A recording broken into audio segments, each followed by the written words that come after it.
By the dawn of the 20th century, ethical and social norms appeared to have been toppled.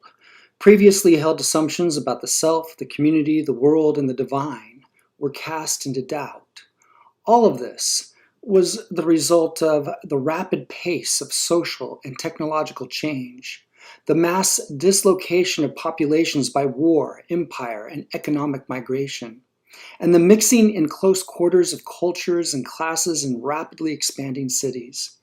Everyday life was undergoing rapid transformation during the first years of the 20th century. Electricity was spreading, cinema and radio were proliferating, new pharmaceuticals such as aspirin were being developed, labor was increasingly managed, communications and transportation were globalized and accelerated, appliances and products were mass produced. In the early 1900s, Britain was often described as being in splendid isolation from the rest of Europe. Britain had a huge empire, and ruling this empire was its priority.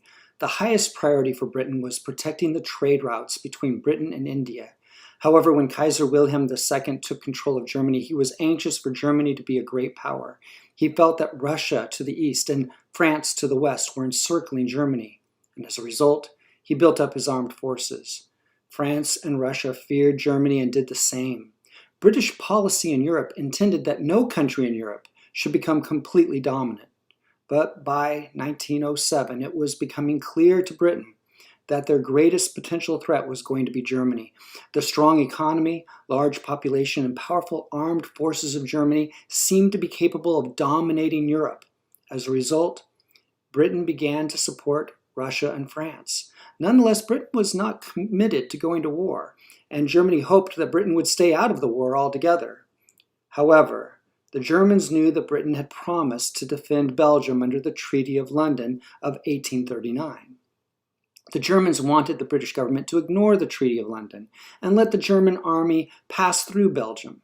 But Belgium's ports were close to the British coast, and German control of Belgium was seen as a serious threat to Britain.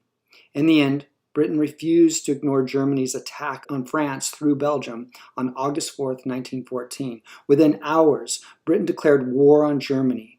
The Kaiser said how foolish he thought the British were, going to